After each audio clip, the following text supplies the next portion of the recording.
create images in the minds of others with words. Now, I want to show you another kind of image creating that's a vital part of thinking big. Learn this skill well. Make it one of your primary success tools. The skill is simply this: learn to see what can be, not just what is. Big thinkers, all big thinkers, train themselves to see the potential in people and things and ideas, not just what exists right now.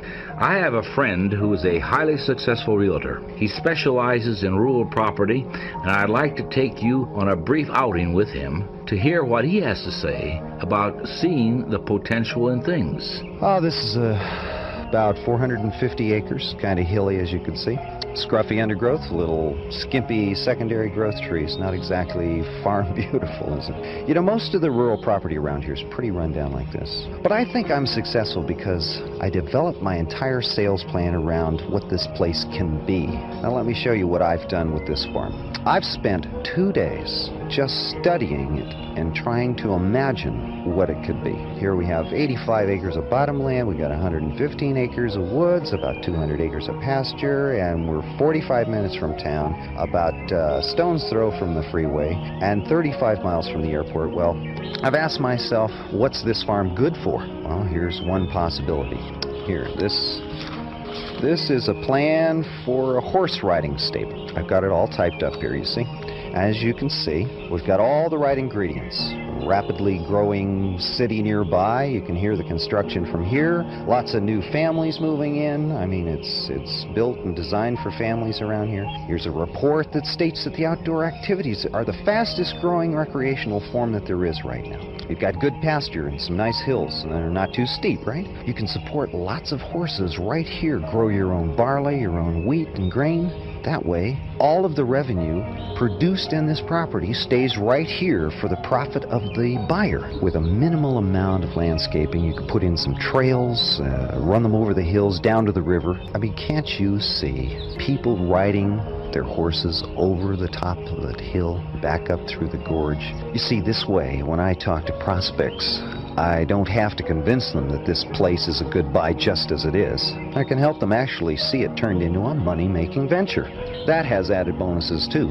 I can sell more farms and sell them faster this way, and on top of that I can sell them usually for more money than my competitors, because they're not just buying a farm, they're buying a farm and an idea. Once again, the moral to this true story is this: look at things not as they are, but as they can be. Visualization, you see, adds value to everything. A big thinker always visualizes what can be done in the future and doesn't limit himself to the present. And always remember, this principle doesn't just apply to things.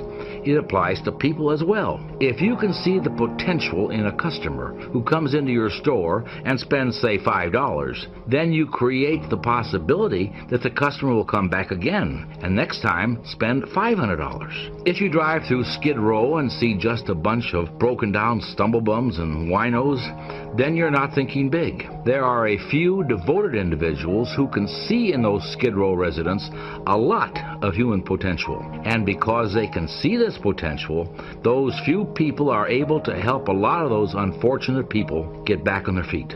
The best teachers are the ones who see Jimmy not as a little troublemaker who talks too much, but as an energetic, bright kid who needs a special challenge to get motivated. This teacher isn't seeing Jimmy as he is, but as Jimmy can be. Now, turn this idea inward and look at yourself. What about your own potential, your own worth? If you were to go in for salary negotiations with your boss tomorrow, how would you present yourself? Would you see yourself exactly as you are today? Or would you see the potential you have to offer, the executive you can be in 2 years, or the sales you can bring in over the next 5 years? Are you looking at yourself only in the present, or do you see yourself as the person you can be at some point in the future? The way to develop the power to see what can be, not just what is to practice adding value to things, people, and ideas. Now here are some exercises that will help you do this. First, practice adding value to things.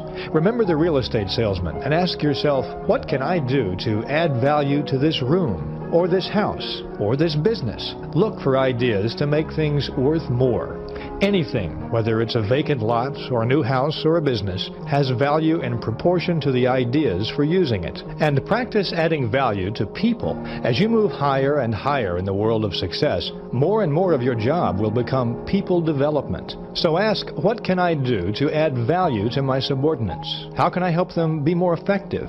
Remember, to bring out the best in a person, you must first visualize their best. And finally, practice adding value to yourself. Conduct a daily interview with yourself and ask, what can I do to make myself more valuable today?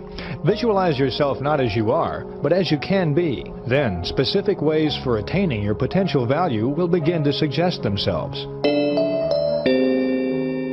There is no such thing as a perfectly smooth, trouble-free road to success. You can be sure there are plenty of bumps on everyone's path to fulfillment. Nothing worthwhile comes easily, but there is something that you can do that will help to at least smooth out some of these minor bumps, and I can sum it up for you in one short sentence. Don't concern yourself with trivia. Now that sounds simple, but the fact is that it's often much easier to get caught up in trivia than to avoid it, simply because of our habits. For example, ask yourself this question: why do people quarrel? At least 90% of our quarrels are over trivial concerns. Somebody's late, or somebody forgot to buy something at the store, or somebody bought the wrong brand. Now, to become a big thinker, you need to eliminate as many of these bumps and potholes from your personal road to success as you can. So the next time a trivial matter comes up, ask yourself, is this really important? Does it really matter which route I take to the airport? Does it really matter if someone forgets to put the cap on the toothpaste? Is it really important that your spouse invited someone to the party you don't like or squandered a little bit too much money? When you fix your mental gaze on the big picture and remember the goal that you're working toward, success, fulfillment, and happiness, you'll find that many of these potential quarrels simply aren't important enough to warrant an argument. Just asking that question, is it really important, works wonders at the office too. It works in the traffic going home when the driver tries to cut you off. It works when you might get the smallest office in the renovation plan. It works when you overlook the small, annoying habits of your fellow workers. And it works when you're solving problems, or counseling employees, or making decisions about your career. Just don't get caught up in trivia. So they took the crown off this woman's head and put it on the other woman. This is horrible for this young girl. So I'm in the back. I go to the press conference. It's horrible. It's horrible. It's over with. I go to sleep about 2 o'clock in the morning. I can't sleep. It's 5 o'clock in the morning. I'm getting up to leave Las Vegas to go home. I go outside. Reporters are everywhere. I get on the plane. Reporters are everywhere. I land in Atlanta. Reporters are everywhere. How could you? You're the stupidest person. This is the biggest mistake ever. I could do nothing. I could not leave my house for days. People were driving by my house tying notes on rocks and throwing it over the gate with names on it. It was horrible. Within 48 hours, my name, Steve Harvey, had been Googled 4 billion times. 4 billion times in 48 hours.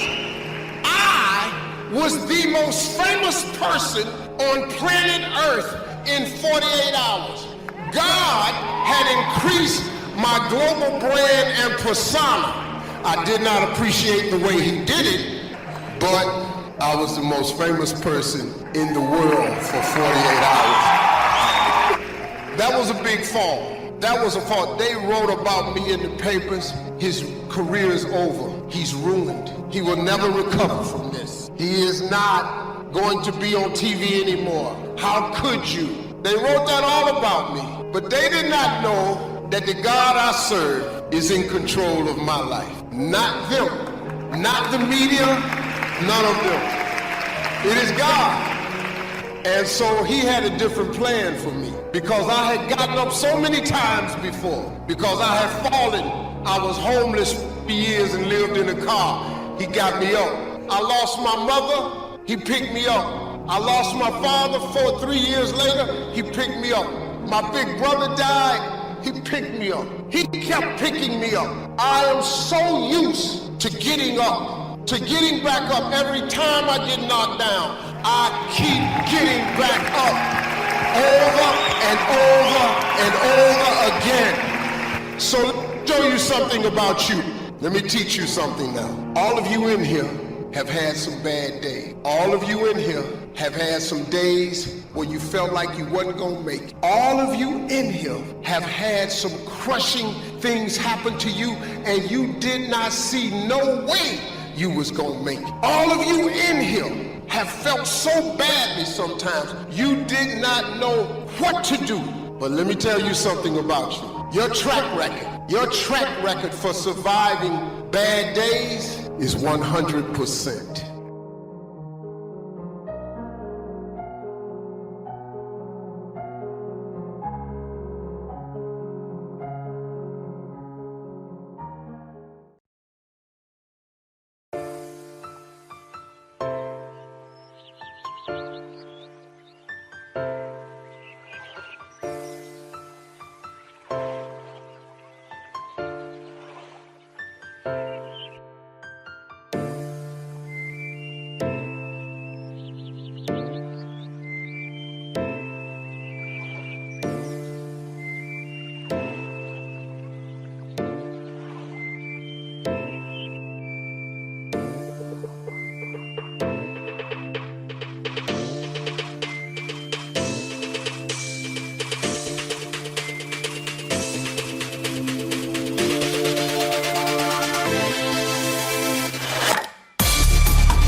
I've had it with being broke, and I've had it with lying. I've had it with being embarrassed over not having any money in my pocket. I promised myself that day that this would never happen again. I picked a day and an amount, and I said, I'll never carry less. It was one of those reasons that still affects my life after all these years. So I now carry a few $100s in my money clip. I do that for two reasons, I guess. One reason is the way it makes me feel. That special feeling of having plenty. Mr. Shove said to me, the first $500 you earn, put into your pocket, not in the bank. It feels much better in your pocket than it does in the bank. I've found that's true. But I also carry plenty in case I bump into another Girl Scout who's selling cookies. I'm ready. I remember walking out of the bank one day in Northern California where I lived at the time, and there were two little girls selling candy right outside the bank for some girls' organization. The first little girl walked up to me and said, Mister, would you like to buy some candy? I said, I probably would. What kind is it? She said, it's almond roca. I said, that's my favorite. She said, wonderful. I asked, how much is it? She said, it's only $2. I thought, it couldn't be. Still $2 after all these years? I couldn't help remembering the Girl Scout and the cookies. I said, how many boxes of that candy have you got? She said, I've got 5. And the other little girl standing there, she was selling candy too. I asked, how many boxes do you have? She said, I've got 4. I said, that's 9. I'll take them all. They said, really? I said, yes. I've got some friends, so I'll pass them around. They got so excited, put all this candy together. I reached into my pocket and gave them $18. Now, when I've got the candy and they've got the money, that first little girl looks up and says, Mister, you are really something. How about that? Can you imagine only spending $18 and having someone look at you in the face and say, you are really something? Now you know why I carry heavy. I'm not going to miss those chances anymore. It was a small goal, just a few $100s, but it had a big effect on my life. I have a dear friend, Robert Depew. Bobby used to be a school teacher in Lindsay, California, the olive capital. After he taught school for several years, he became a little weary of teaching and decided to get into sales. One day, without telling anyone, he quit his teaching job and jumped into sales. When he did, his brother poked fun at him. His brother said, you're going to go right down the drain. You had a good teaching job. Now you're going to lose everything you have. You must be out of your mind. He put him down something fierce. Bobby said, the way my brother acted made me so angry, I decided to get rich. I believe in bliss of satisfaction. Have you ever bitten into like a great steak and went, oh my gosh, it's delicious? Have you ever had that happen, yes or no? Did it make you not want the next bite more? Or did you want it more? See, there's a part of your brain, there's serotonin in your brain. The more you celebrate your wins, you celebrate when you're here, you have fun along the way, it begins to train your brain. You want to go to the next level. But if you cheat yourself from the celebration, you cheat yourself from the joy, it's always just a grind. Eventually there's this thing called frying and burnout where your brain doesn't want to do it anymore because it's not pleasurable. It gets no dopamine hit, no serotonin hit, and it wants to stop. You have to be blissfully dissatisfied. I talk about this in one of my audios and my book. My wife's a great example of this. We're complete opposites. I'm running out of time. I'm a super aggressive achiever. My wife, I call my wife, she's easy happy, easy satisfied. If we were living in a log cabin in the middle of nowhere, but we could cuddle up all day long and kissy kissy, she'd be happy all day long. She wears jeans and t-shirts. She could care less about material things. She could not tell you within many decimal points how much money we have. I'm not even sure she knows, other than Bank of America, where any of the money is. Could care less about it. She just loves people, loves life. She's the daughter of a pastor, her brother's a pastor. She's just a happy person. And she's married to a complete psychopath. But my wife, we've been together for a long time. She's developed some, I love my wife, but I don't like her all the time. The longer, any of you that have been in a long-term marriage here, they start doing some crap, man, that you just drives you crazy. Anybody relate to that, yes or no? My wife has developed this very bizarre habit. I'm not sure how it started or where it started, but when she eats pleasurable food, she moans orgasmically. So we'll be eating lasagna at the house, kids at the table, and she just started this a few years ago, and she doesn't even know she's doing it. We'll be eating, how was school today? Great, say the prayer, and then, or like, I'm serious, or like she's eating a brownie. I'm like, that is so weird. Stop it in front of the kids. What is wrong with you? She's like, what am I doing? I'm like, I don't want to even tell you, but like, it's really uncomfortable. Stop it. She's like, it tastes so good. I'm like, babe, we got it. Stop. But she doesn't know she's doing it. So my son's birthday happens. We're at this restaurant and she's hot. My wife's super hot, right? And I say that being married a long time, she's hot, dude. And so we literally walk into this place and there's some dudes checking her out, and I'm Italian and I was an a bad mood, and you shouldn't look at my wife more than about one time, right? So these guys look at me, and my kids know, now that I've become a public person, I've gotten better at this stuff, but like, you get to look at her once, maybe twice. You turn around with a whole table full of people, come slap the shit out of you, right? Excuse my language. So these guys are looking at her a little bit too long, and they're on the edge. They didn't know it, but they're about to get slapped. They didn't, you know what I'm talking about, guys, right? They didn't know it, but it was getting close. You do it again, I'm gonna smack you. Sure enough, we're at their table next to them. Her steak comes, takes the first bite. They're like, oh! I can't even blame them. I'm like, stop it. So she goes, what, am I doing it? I'm like, yes, you're doing it. My daughter's like, Mom, you're doing it. Sure enough, a few minutes later, she's like, I'm like, this is embarrassing as hell. I can't even go slap these guys. These dudes are literally losing their minds, right? So we leave the dinner, we get home, we're getting ready to do what married people do after a night out. She's in the bed, and I go, hey, you know what I'm gonna do? I'm gonna go upstairs and grab a steak. And I'm throwing this thing in his bed with us, because I've never heard you make these kind of noises before. So we're throwing this steak in the mix, right? She's like, and she literally says to me, she goes, it's just so blissful. And I'm like, that's a training, because I'm dissatisfied and you're blissful. And I'm gonna tell you something, there's a lot of validity. You need to learn to be in bliss as you're dissatisfied. That bliss will cause you want to take next bite, next haul, next finance. At that same dinner, my daughter said to me, hey Dad, my daughter's pretty, like she's like me. My son's a sweetie like his mom. My daughter goes, hey Dad, what's up with the midlife crisis? She saw the video, I go, midlife crisis? What are you talking about? She goes, come on, social media, you're growing the beard out, the tight t-shirts, you're going through a midlife crisis. And I go, you know what, you're right, I am. Here's what you don't know. I was going through a young life crisis. When Daddy was 20 years old, I was going through a crisis to get to the next level at 21. I was going through a crisis when I was 28 to be better at 29. I was in a crisis when I was 35 to be a better version of me at 36. And guess what, boo? When Daddy's 55, I'll be in another crisis before I get to 56. And that's a fact. Anybody that knows me, if you want to adopt one of my personality traits, I'm in a crisis to get to the next level. So what do you do when you're a doctor and you can't check in your own hospital? What do you do when you're walking around acting like you can't catch the flu? You don't get tired. You don't get burnt out. You don't have mood swings. You and her don't have an argument. Your kids are perfect. You phony. That's a lie. You can't raise perfect kids. It don't happen. You don't have perfect relationships. It don't happen. My teeth bite my tongue sometimes. They're in the same head.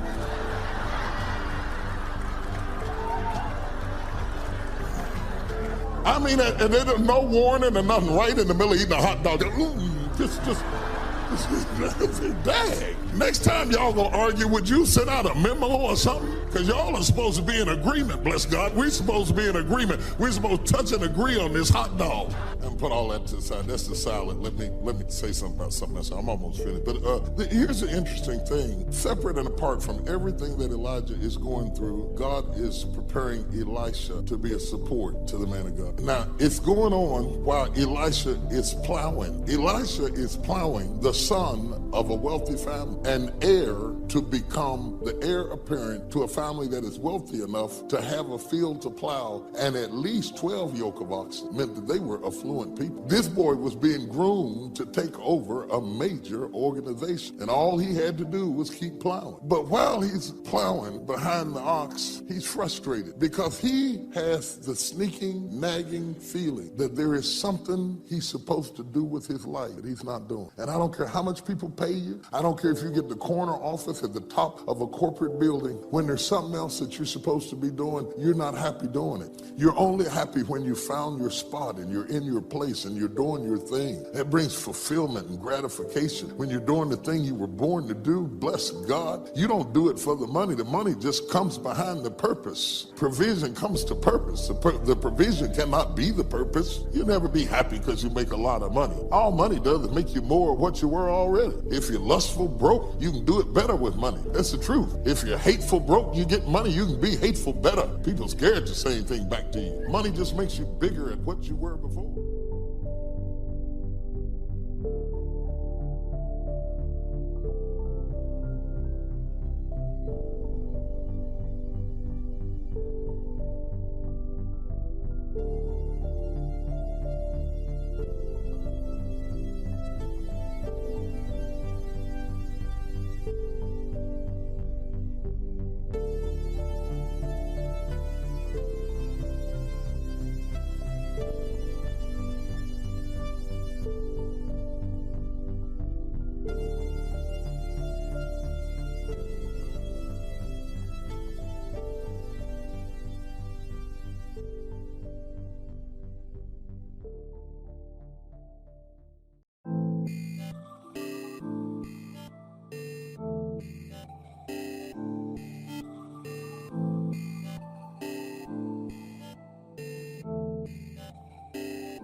Here's another way to succeed by listening. Choose a really successful person and take him or her out to dinner and listen. Ask questions and listen. If a man is poor, he can really help himself by taking a rich person out to dinner and listening. Spend $50, $60, $80, or $100. Go for the full 9 courses. Start with the hors d'oeuvres. Ask questions. The salad takes 15 minutes. Keep the conversation going. The biggest steak in town takes 45 minutes. Keep it rolling. Ask more questions. Pour on the dessert. Stretch the meal about 2 hours. See, if you get someone successful to eat and talk for 2 hours, he or she may drop ideas in your lap that could change change your life. Multiply your income by 2, by 3, by 5. But you're right. Poor people don't usually take rich people out to dinner. That's the problem. The man says if he's rich, let him buy his own dinner. I'm not coming up with any money. And besides, if you worked where I work, by the time you struggle home, it's late. You've got to have a bite to eat, watch a little TV, and get to bed. You can't spend all that time trying to find a rich man to feed. And this man's behind on his installment payment. Behind. He's a good worker, hard worker, sincere. But remember, you can work hard and be sincere all your life and wind up broke and unhappy. You've got to be better than a good worker. You've got to be a good listener. The third way to learn from others is to observe.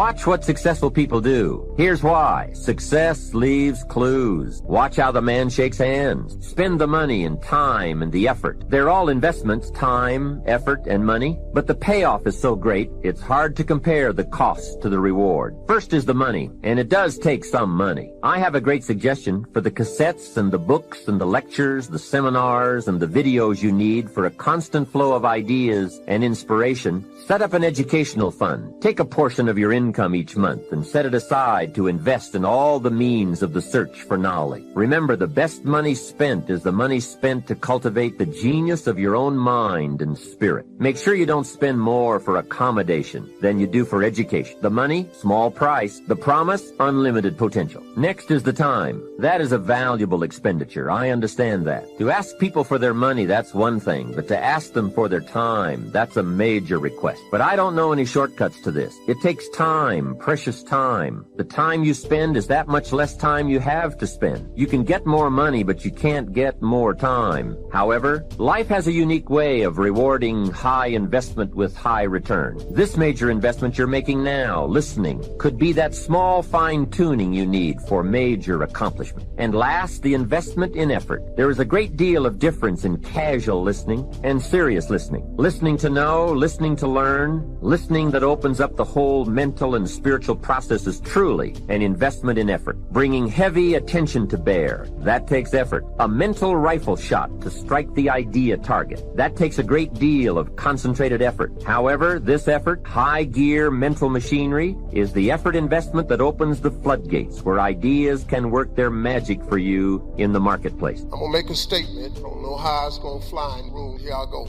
Education is not the most important thing in your life. It's not.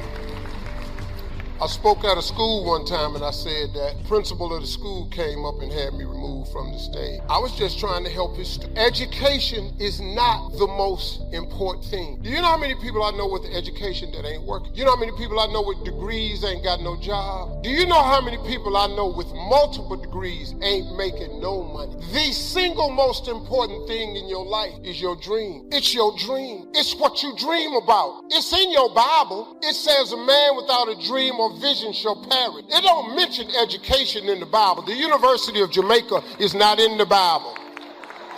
Harvard is not in the Bible. The Bible says a man without a dream or vision shall perish. If you got no dream, if you got no vision, you're sunk. You're done. I'm sorry. I'm just giving you the basics of how to be successful. This is how I got here. 1968, came off school off of a summer vacation. I'm 10 years old. The assignment the teacher had was everybody in the school class, write your name on a piece of paper and what you want to be when you grow up. I wrote on my paper, I want to be on TV. That's what I wrote. That lady said, turn in your paper. She went around the room, called everybody's name up. You had to stand while she read your paper. She read off everybody's name. She saved me for last. She said, little Stevie, come to the front. I'm thinking, okay, this is it. I ain't never had a gold star in school in my life. I've never been recognized for academic achievements in my life. I've never got an award of any kind in my life. Here I come, little Stevie coming to the front. But I was poor. I had to wear my brother's clothes because I didn't have a comfortable beginning.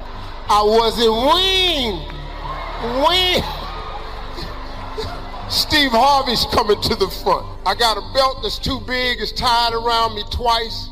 I'm skinny and I'm heading to the front. I walk like, they used to call me Tater Chip in school because I was shaped like a potato chip. And I walked up there and I'm standing in front of class. Now I told you a minute ago I had a severe stuttering problem.